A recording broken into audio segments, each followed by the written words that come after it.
बिस्मिल्लाहिर्रहमानिर्रहीम अस्सलाम वालेकुम। Welcome back to our channel Inspirant. My name is Basheer Sharif और आज की इस वीडियो के अंदर हम क्लास 9 मैथमेटिक्स के गर्ल्स पेपर को सॉल्व करने जा रहे हैं। ठीक है, तो इसका ये हमारी वीडियो का पार्ट नंबर 4 है। तो पार्ट नंबर 3 तक हमने शॉर्ट क्वेश्चन कवर किया था। तो आज की इस वीडियो के अंदर हम सेक्शन 3 को कवर करने जा रहे हैं और जिस पेपर को हम सॉल्व कर रहे हैं वो फेडरल बोर्ड ने अपनी वेबसाइट के अंदर अपलोड किया था according to new paper pattern. SLO based एक पेपर था जो कि फेडरल बोर्ड ने अपनी वेबसाइट के अंदर अपलोड किया था। ठीक है, तो अगर हम बात करें तो हमने इसके शॉर्ट क्वेश्चन को पहले डील कर चुके हैं और आज की वीडियो के अंदर हम लॉन्ग क्वेश्चन को डील करने जा रहे हैं। ठीक है, उसके अलावा डिस्क्रिप्शन के अंदर एक व्हाट्सएप ग्रुप का लिंक होगा जिसके अंदर class 9, 10th, first year and second year के सेपरेट ग्रुप होंगे। तो आप लोगों की जो भी क्लास होगी आप उसके रिलेटेड क्लास को ग्रुप को ज्वाइन करके हमसे नोट्स ले सकते हैं। ठीक है, उसके अलावा जो बच्चे ऑनलाइन क्लासेस के लिए इंटरेस्टेड है या होम ट्यूशन के लिए इंटरेस्टेड है वो भी हमसे रब्ता कर सकते हैं। तो स्टार्ट करते हैं अपनी वीडियो को बगैर टाइम को वेस्ट किए और आए थे स्क्रीन की तरफ। ठीक है, तो बेसिकली ये आपको सामने नजर आ रहा है कि हम किस चीज को डील करने जा रहे हैं। तो अगर हम बात करें तो मेरे पास जो है वो सेक्शन सी का पोर्शन खोल लेते हैं। सेक्शन सी को हम सॉल्व करने जा रहे हैं। ठीक है, तो अगर आपने सपोर्ट किया तो इंशाल्लाह ऑब्जेक्टिव को भी डील करेंगे। तो अगर हम बात करें मेरे पास ए मैट्रिक्स गिवन है, बी मैट्रिक्स गिवन है, तो मैंने लेफ्ट हैंड साइड और राइट हैंड को आपको प्रूफ करना है। तो सबसे पहले मैं क्वेश्चन नंबर 3 का पहला पार्ट कर लेता हूं, फिर दूसरा पार्ट करूंगा। ठीक है, तो बेसिकली अगर सेक्शन सी के क्वेश्चन नंबर 1 की बात करें जिसके अंदर हमारे पास दो मैट्रिक्स गिवन थी तो उसका प्रोडक्ट लेके उसके इनवर्स को मैंने प्रूफ करा था लेफ्ट हैंड साइड के इक्वल। ठीक है, तो मैं दोनों साइड को इक्वल प्रूफ करने जा रहा हूं। तो सबसे पहले मैं सॉल्व करता हूं इधर लेफ्ट हैंड साइड को, जो कि मेरे पास क्या है लेफ्ट हैंड साइड, जिसमें पड़ी है मेरे पास ए बी और ब्रैकेट का इनवर्स। ठीक है, तो सबसे पहले अगर मैं बात करूं तो इसमें बोर्ड मैथ रूल लगाऊंगा। ठीक है, कौन सा रूल? Board math rule. ठीक है, तो बोर्ड मैथ रूल के मुताबिक देखा जाए सबसे पहले हम ब्रैकेट को सॉल्व करेंगे। तो हमारे पास ब्रैकेट मेंशन है, तो फर्स्ट ऑफ ऑल मैं इसकी ब्रैकेट को सॉल्व कर लूंगा। तो मेरे पास आ रहा है ए एंड बी ब्रैकेट के अंदर, तो मैं इसको सॉल्व कर लेता हूं। तो मेरे पास ए मैट्रिक्स है 3 4 2 एंड 3 एंड मेरे पास बी मैट्रिक्स है 3 7 2 एंड 5। ठीक है, ये दो मैट्रिक्स मेरे पास आ गई हैं। ठीक है, अब इन दोनों का मैं प्रोडक्ट ले लेता हूं। ठीक है, तो जब मैट्रिक्स में हम इन दो मैट्रिक्स को मल्टीप्लाई करें तो मेरे पास क्या आ जाएगा A B is equal to, अब मैट्रिक्स में क्या होता है कि row will multiply with column. ठीक है, तो 3 को 3 से मल्टीप्लाई करेंगे, 3 मल्टीप्लाई विद 3 दरमियाने प्लस एंड 4 मल्टीप्लाई विद 2। ठीक है, इसी तरह फिर फर्स्ट रो को सेकंड कॉलम के साथ 3 multiply with 7 plus 4 multiply with 5। ठीक है, इसी तरह हम नेक्स्ट में मूव करें तो फिर सेकंड रो का मैं मतलब कि मल्टीप्लाई करूंगा फर्स्ट कॉलम के साथ। जब मल्टीप्लाई करूंगा तो मेरे पास आ जाएगा 2 multiply with 3 and 3 multiply with 2 as it is first second row second column. ठीक है, तो आई होप कि यहाँ तक आपको समझ आ गई होगी। अगर आपको कोई भी क्वेश्चन है या कोई भी चीज समझ नहीं आती तो अपने कमेंट सेक्शन में बता देनी है, तो इंशाल्लाह नेक्स्ट वीडियो उसी में बनेगी। ठीक है, 3 3 9 प्लस 4 2 8। ठीक है, 3 7 21 प्लस 4 5 20। ठीक है, 3 2 6 प्लस 3 2 6, फिर 7 2 14 प्लस 3 5 15। ये आ गया। अगर जिसको मैं फर्दर सॉल्व करूं तो कितना आ जाएगा 17 41 12 एंड 29। ठीक है, तो मेरे पास ए बी को जो सॉल्व किया तो मेरे पास एक मैट्रिक्स बन गया। ठीक है, अब मैंने ब्रैकेट को सॉल्व कर लिया, अब ब्रैकेट को फर्दर सॉल्व कर लेते हैं। तो मेरे पास आ रहा था ए बी का इनवर्स। ठीक है, जो कि मेरे पास बेसिकली क्या हो जाएगा adjoint of A B divided by A B का डिटर्मिनेंट। ठीक है, तो हमने बेसिकली अभी तक ए बी फाइंड किया, तो सबसे पहले हम उसका एडजॉइंट को फाइंड कर लेते हैं। ठीक है, तो मैं यहाँ पे फाइंड करने जा रहा हूँ एडजॉइंट ऑफ ए बी। ठीक है, तो सबसे पहले मैं ए बी के मैट्रिक्स लिख लेता हूँ, फिर उसका एडजॉइंट ले लेता हूँ 17 41 12 एंड 29। ठीक है, जब इसका एडजॉइंट लेंगे तो एडजॉइंट में क्या होता है कि ये वैल्यू, ठीक है, और ये वैल्यू बस में इंटरचेंज हो जाती है। तो मेरे पास आ जाएगा 29 एंड 17 और इन दो से वैल्यू का साइन चेंज 41 एंड -12। ठीक है, तो ये मैंने इसका फाइंड कर लिया adjoint. And next what we are going to find, we are going to find A B का डिटर्मिनेंट। तो हमने नेक्स्ट में फाइंड करना है ए बी का डिटर्मिनेंट को। तो मेरे मैट्रिक्स क्या थे 17 मल्टीप्लाई विद 41 12 मल्टीप्लाई विद 29। ठीक है, तो कैलकुलेटर पे इनको मल्टीप्लाई करके देख लेते हैं। तो कैलकुलेटर को ओपन कर लेता हूँ। ठीक है, तो अब जो बेसिकली इसका एडजॉइंट कैसे ले लेते हैं। ठीक है, तो मेरे पास जब मैं मल्टीप्लाई करूंगा पहले 17 मल्टीप्लाई विद 29, तो मेरे पास कितना आ जाएगा 17 मल्टीप्लाई विद 29 तो मेरे पास हो जाएगा 493 माइनस 12 मल्टीप्लाई 41, तो मेरे पास हो जाएगा 492। ठीक है, जब इनको मैंने मल्टीप्लाई किया तो मेरे पास कितना आ रहा था 492। ठीक है, तो इन दोनों को माइनस कर लूंगा तो मेरे पास कितना रिजल्ट आ जाएगा 1। तो मैंने जब ए बी का डिटरमिनेंट लिया वो मेरे पास कितना आ गया 1, और जब मैंने एडजॉइंट ऑफ ए बी लिया तो वो ये आ गया। ठीक है, तो अब इसको फर्स्ट वाली इक्वेशन में पुट कर लूंगा। ठीक है, जो कि मेरे पास क्या थी, ए बी का inverse is equal to adjoint of A B, जिसकी वैल्यू मेरे पास थी 17, 41, 12 एंड 29। 17, 41, 12 and 29 divided by 1। ठीक है, तो मेरे पास 7 रिजल्ट आ जाएगा। तो ये मैंने लेफ्ट हैंड साइड को सॉल्व कर लिया। अब इस नेक्स्ट टाइम में मूव करने सॉल्व करने जा रहा हूँ राइट हैंड साइड को। तो यहाँ तक मैंने लेफ्ट हैंड साइड को सॉल्व कर लिया था। अब राइट हैंड साइड में मेरे पास पड़ा हुआ है बी का इनवर्स माइनस ए का इनवर्स। ठीक है, दोनों का तो मेरा मल्टीप्लाई हो रहा है। तो अगर मैं बात करूं तो मैंने बी इनवर्स और ए इनवर्स फाइंड करना है। तो अगर मैं फॉर्मूले की बात करूं तो बी इनवर्स का फॉर्मूला क्या हो जाएगा, adjoint of B divided by B का डिटरमिनेंट। ठीक है, multiply with adjoint of A divided by A का डिटरमिनेंट। ठीक है, तो सबसे पहले मैं एडजॉइंट ऑफ बी का ले लेता हूं, तो एडजॉइंट ऑफ बी ले लूंगा तो ये दोनों वैल्यू चेंज इंटरचेंज। ठीक है, तो मेरे पास यहाँ पे कितना आ जाएगा 5, 3 और इन दो वैल्यू का साइन चेंज -7 -2। ठीक है, ये ले लिया। फिर इन्हीं का डिटरमिनेंट ले लेता हूँ। तो 5 3 ज़ा 15 एंड 7 2 ज़ा 14। ठीक है, तो मैंने ये बी इनवर्स को सॉल्व कर लिया और यहाँ पे मैं लेने जा रहा हूँ एडजॉइंट ऑफ ए। मेरे पास स्पेस कम है, इस वजह से मैं डायरेक्ट कर रहा हूँ, तो इन दो वैल्यू को इंटरचेंज कर लेंगे। तो मेरे पास सेम रिजल्ट आएगा 3 और 3, और बाकी इन दो का साइन चेंज कर लेंगे तो -4 -2 डिवाइडेड बाय 3 3 ज़ा 9 -8, ये आ जाएगा मेरे पास रिजल्ट। तो अगर मैं फर्दर बात करूं तो 15 - 4 1, तो मेरे पास बच रहा है क्या कि बी इनवर्स एंड ए का inverse is equal to 5 3 -7 -2 multiply with 3 -2 -4 and 3। ठीक है, अब इन को मल्टीप्लाई कर लेते हैं, तो रो को मल्टीप्लाई करते हैं हम कॉलम के साथ। तो जब हम मल्टीप्लाई करेंगे, ठीक है, तो मेरे पास कितना आ जाएगा 5 3 ज़ा 15। ठीक है, 7 2 ज़ा 14।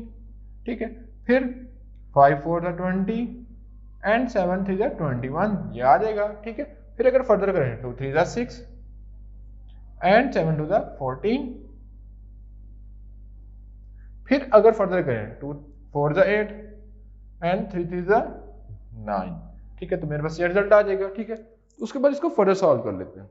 तो जब फर्दर सॉल्व करेंगे तो यहाँ पे मैंने मिस्टेक की है, यहाँ पे -41 एंड -12 आता। ठीक है, जो कि मैंने नहीं डाला हुआ था। यहाँ पे मैंने मिस्टेक की क्योंकि मैंने एडजॉइंट यहाँ पे पुट करना था, तो मैंने यहाँ पे पुट की हुई है दूसरी वैल्यू। ठीक है, तो यहाँ पे जब मैं पुट करूंगा तो मेरे पास कितना आ जाएगा। ठीक है, इसको वापस लिख लेता हूँ। तो अगर आप लोगों को बताऊँ तो मेरे पास फॉर्मूला था कि adjoint of B divided by A B का डिटरमिनेंट। तो एडजॉइंट ऑफ बी की वैल्यू कितनी है 29 × 17 और यहाँ पे -41 डिवाइडेड बाय -12। ठीक है, ये वैल्यू आ रही थी। तो अगर मैं यहाँ पे बात करूँ, ठीक है, तो मेरे पास कितना आ गया था 5 3 ज़ा 15 7 2 ज़ा 14। ठीक है, 2 3 ज़ा 6 और 3 2 ज़ा 6 एंड 3 2 ज़ा 6, तो यहाँ पे -6 आता है। ठीक है, तो मैंने यहाँ पे 14 लिखा हुआ है। ठीक है, फिर 2 4 ज़ा 8 3 3 ज़ा 9, तो मेरे पास इसका रिजल्ट आ जाएगा 29 -41 -12 एंड 17। तो इसका लेफ्ट हैंड साइड और राइट साइड आप इसमें इक्वल आ जाएंगे। ठीक है, तो आप लोग इसका स्क्रीनशॉट ले लें। ठीक है, तो इसके ऊपर सॉल्व करने के बाद हम मूव करते हैं नेक्स्ट स्टेप की तरफ। तो इसको मैं रेस कर देता हूँ। तो बेसिकली क्वेश्चन नंबर 1 के बाद अगर हम क्वेश्चन नंबर 1 के सेकंड पार्ट की तरफ मूव करें तो उसके अंदर हमारे पास चैप्टर नंबर 5 में से क्वेश्चन लिया गया। ठीक है, तो इसको हम सॉल्व कर लेते हैं जिस पे हमने फैक्टराइजेशन लगानी है। तो उससे पहले आपको पता होना चाहिए कि फैक्टराइजेशन कहाँ पे अप्लाई होती है। तो फैक्टराइजेशन अप्लाई होती है जब मेरे पास हो क्वाड्रेटिक इक्वेशन। तो अगर मैं इस इक्वेशन की तरफ फोकस करूं तो मेरे पास सारी की सारी इक्वेशन क्या है क्वाड्रेटिक। तो इसको सॉल्व कर लेते हैं। ठीक है, तो मैं दरमियान में एक लाइन लगा लेता हूं। ठीक है, और इसके फैक्टर बना लेता हूं ताकि आपको समझने में इजी हो जाए। ठीक है, तो इस साइड में इसके फैक्टर बनाने जा रहा हूं। तो फैक्टर की बात की तो डिनोमिनेटर के अंदर जितनी चीजें उनके मैं फैक्टर बना लेता हूं। तो मेरे पास क्या क्या आ रहा है, तो सबसे पहले मैं फैक्टर बना लूंगा x² minus x minus two के, ठीक है। तो अगर इसके फैक्टर की बात की जाए तो फैक्टराइजेशन हम कैसे करते हैं कि हम देखते हैं कि बेसिकली मिड के अंदर क्या चीज़ है और लास्ट के अंदर क्या चीज़ है। तो लास्ट वाली चीज़ और फर्स्ट वाली चीज़ आपस में मल्टीप्लाई हो जाती हैं, जिसकी रिस्पेक्ट से मेरे पास इसमें आ रहा है 2x स्क्वायर और मिड टर्म ब्रेक करने के लिए मेरे पास माइनस एक्स है। मीन मुझे एक ऐसा टेबल चाहिए जिसको मल्टीप्लाई करूँ तो मेरे पास लास्ट वाली टर्म है और प्लस माइनस करूँ तो मेरे पास फर्स्ट वाली टर्म हो, जो मिडल में टर्म हो वो आए। तो मेरे पास जो मिड के अंदर वैल्यू लिखी है वो है 1 और जो लास्ट में लिखी है वो है 2। मीन ऐसा टेबल चाहिए जिसको मल्टीप्लाई करूं तो मेरे पास आंसर है -2 और प्लस माइनस करूं तो मेरे पास आंसर है -x। तो बेसिकली अगर मैं 2x के साथ x को करूं तो मेरे पास 7 रिजल्ट आएगा। तो फर्स्ट 2 के अंदर से x कॉमन ले लूंगा तो x -2 एंड लास्ट में 1 कॉमन ले लूंगा तो x -2। तो x -2 को होल को कॉमन ले लूंगा तो मेरे पास आ जाएगा x + 1, ठीक है। तो ये चीज़ आपको क्लियर होगी। फिर उसके बाद हम मूव करते हैं नेक्स्ट वाले पे जो मेरे पास लिखा हुआ है x² + 5x - 14, ठीक है। फिर इसमें भी क्या होगा कि फर्स्ट एंड लास्ट टर्म आपस में मल्टीप्लाई हो जाती है, जिससे मेरे पास रिजल्ट आता है 14x² और मिड में क्या आ रहा है 5x।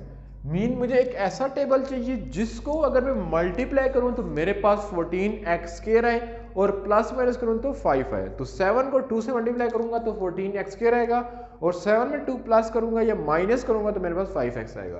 तो मैं कर लेता हूं फर्दर। तो x², तो देखा जाए बड़ी वैल्यू क्या है 5, तो आ जाएगा 7x - 2x - 14। अगर मैं इसको वापस जो है वो ऊपर स्टेप में लेके जाऊंगा तो ये सेटिस्फाई कर होगा। तो 7 को 2 से मल्टीप्लाई करूँ तो मेरे पास 14 ही बनता है और 7 में से 2 माइनस करो तो 5 बनता है, ठीक है। तो फर्स्ट 2 में से कॉमन ले लूंगा तो x + 7 एंड लास्ट में कॉमन ले लूंगा तो x + 7 आ जाएगा, ठीक है। तो जो इसके फैक्टर बन रहे हैं वो x - 2 एंड x + 7 बन रहे हैं, ठीक है। उसके बाद हम मूव करते हैं लास्ट स्टेप की तरफ, ठीक है, जिसके अंदर मुझे x² + 8x + 7 के फैक्टर बनाने हैं। मीन मुझे एक ऐसा टेबल चाहिए जिसको मल्टीप्लाई करूं तो 7x² आए और प्लस माइनस करूं तो 8x आए। तो अगर मैं जो है वो 7x में x को ऐड करूंगा तो 8x हो जाएगा और 7x को x से मल्टीप्लाई करूंगा तो 7x का स्क्वायर आ जाएगा। तो मेरे पास आ जाएगा x² + 7x + x + 7। अब इन सब वैल्यू को आप कैलकुलेटर पर डायरेक्टली भी कर सकते हो। अगर आप लोगों ने कमेंट किया तो आपको मैं डायरेक्टली दूंगा कि आप कैलकुलेटर के अंदर ये चीज़ लिखोगे और कैलकुलेटर आपको डायरेक्ट ये चीज़ दे देगा, ये चीज़ लिखोगे और ये चीज़ दे देगा, ठीक है।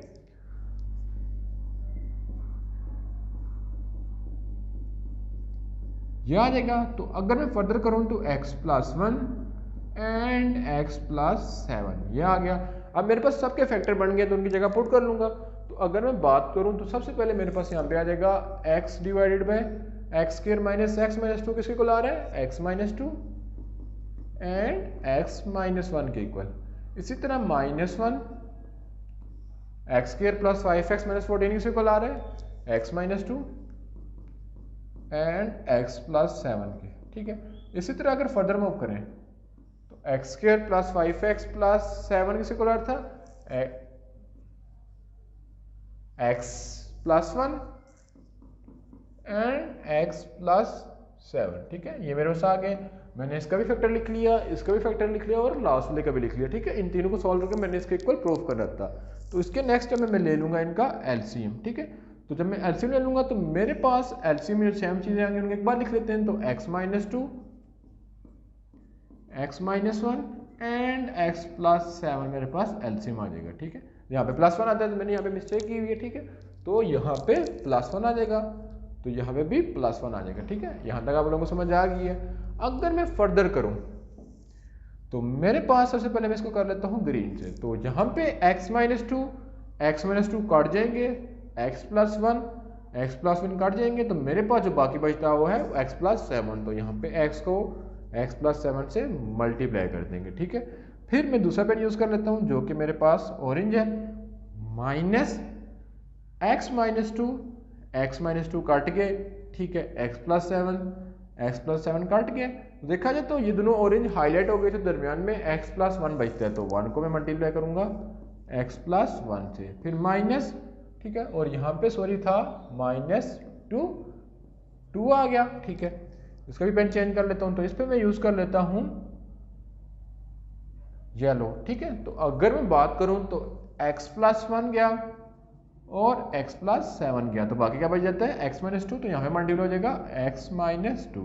ठीक है, उसके बाद मैं फर्दर कर लेता हूँ, तो इनको मैं मल्टीप्लाई कर लूँगा, तो मेरे पास आ जाएगा x का square plus 7x minus x minus 1 minus 2x plus 4x divided by x minus 2 x plus 1 and x plus 7।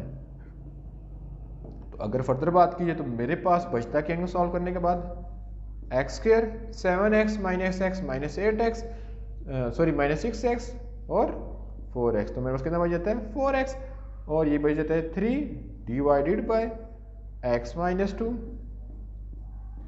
x plus 1 x plus 7। तो मेरे पास ऊपर फिर एक क्वाड्रेटिक इक्वेशन बन रही है, तो उसको मैं फैक्टर फिर से डाल लूंगा। मेरे पास क्या क्वाड्रेटिक इक्वेशन बन रही है कि यहाँ पे मैं सॉल्व कर लेता हूँ, क्या बन रही है x square plus 4x plus 3। तो ऐसा कौन सा टेबल है जिसको मल्टीप्लाई करूँ तो 3 है, प्लस माइनस करूँ तो 4 है। तो अगर मैं 3 को 1 से करूँगा तो 3 में 1 प्लस करूँगा तो 4 हो जाएगा, और प्लस माइनस करूँगा तो मल्टीप्लाई करूँगा तो 3 आ रहा होगा। तो फर्स्ट टर्म में से x कॉमन आ जाएगा तो x प्लस 3, और लास्ट टर्म में से 1 कॉमन आ जाएगा तो x प्लस 3 कॉमन आ रहा है तो बच जाएगा x प्लस 1। तो इसके फैक्टर बन रहे हैं मेरे पास x plus 3 and x plus 1 divided by x minus 2 x plus 1 and x plus 7। तो ये दोनों आपस में काट जाएंगे, जो बाकी चीज़ें आती हैं मैं इनको ऊपर लिख लेता हूँ। तो मेरे पास बच रहा है x प्लस 3 और डिवाइड के अंदर x माइनस 2 x प्लस 7, तो इनको मल्टीप्लाई कर लूँगा। तो जब मल्टीप्लाई करूँगा तो x इंटू x का square plus 7x minus 2x and minus 14, what will get x plus 3 x square plus 5x and minus 14। तो इस तरह लेफ्ट हैंड साइड और राइट हैंड साइड आपस में इक्वल आ जाएंगे। ठीक है, तो आप लोगों ने इसको नोट कर लेना और इसके रिलेटेड जितने भी क्वेश्चन है उनकी आपने प्रैक्टिस कर लेनी। ठीक है, तो बेसिकली ये थी आज की वीडियो। इसके अलावा जितने भी क्वेश्चन हैं जो हम नहीं सॉल्व कर रहे बेसिकली वो हैं थ्योरेटिक बेस्ड, जैसे ज्योमेट्रिकल क्वेश्चन है, और इसके अलावा जो मेरे पास थ्योरम आ रहे हैं वो आप लोगों ने खुद कर लेने। ठीक है, तो अगर आपको कोई थ्योरम में प्रॉब्लम होती है तो आपने कमेंट सेक्शन में आके कमेंट करने, तो इंशाल्लाह उस पर वीडियो बना दी जाएगी। ठीक है, इसके अलावा किसी भी चैप्टर में कहते हैं आपको कंफ्यूजन हो रही है तो इंशाल्लाह हम उसको डील कर लेंगे। ठीक है, तो बेसिकली ये थी वीडियो। उसके अलावा जिन बच्चों ने हमारे व्हाट्सएप ग्रुप को ज्वाइन नहीं किया तो डिस्क्रिप्शन के अंदर मौजूद व्हाट्सएप नंबर को ज्वाइन कर सकते हैं और हमसे डायरेक्टली कॉन्टैक्ट कर सकते हैं। और इनके अलावा जो बच्ची ऑनलाइन क्लासेस लेने के लिए इंटरेस्टेड है वो भी हमसे रब्ता कर सकते हैं। तो इंशाल्लाह मिलेंगे नेक्स्ट पार्ट के अंदर, जिसके अंदर हम किसी और मॉडल पेपर को सॉल्व करेंगे। तो हमारी कोशिश होगी कि हम 5 ईयर जितने भी मॉडल पेपर हैं उनको आपको डिटेल में समझा के उसी के रिलेटेड डिफरेंट पेपर बना के आप लोगों के साथ शेयर किया जाए। तो आप लोगों ने लाजमी व्हाट्सएप ग्रुप को ज्वाइन कर लेना है।